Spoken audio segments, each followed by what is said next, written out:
Guys, ilagay na natin yan, oh. Yung mga nakakilala na ito.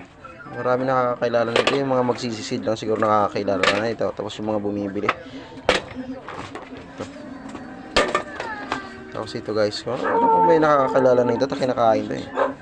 Kinakain sa mga Chinese. Ito rin. Nakakain natin, titikman natin. Ito kung sino nakakilala na ito. Madalang lang kasi makuha ito dito. Nagsisira natin ito kanina. Ayan natin ito dito. Makakala mo mga pangalan. Tapos papakuluan lang natin ito. Meron tayong tubig sa tabo. Kalahati lang. Konti lang sa atin. Konti lang. Ayan. Siyempre sisindihan na natin yan.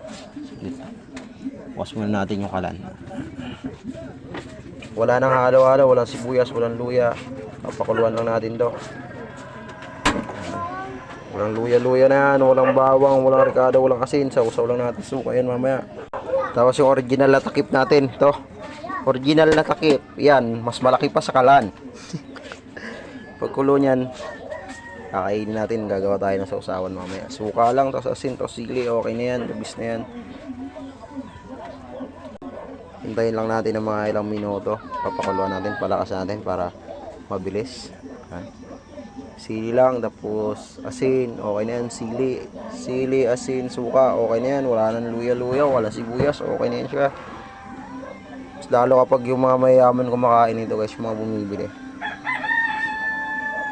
yan. Hinideliver pa kasi yan sa Manila. Mga bumibili yan, mga mayayaman, gaya ng mga Chinese, yung mga kumakain. Ang dami-dami mga tinitimpla, mga sausawan.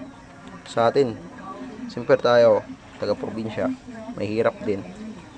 Pakulo lang, tapos suka, sili, asin, okay na agad yun. Palag-palag na. Kumulo na. Simper, kumulo na agad.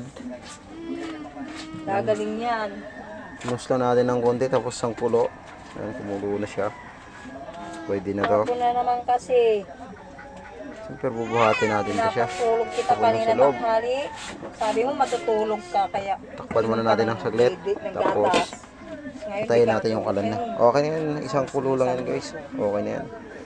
Kain-kain. Pero pinatay muna natin yung kalan. Tapos okay na to. Bubuhatin natin to. Titikman na natin.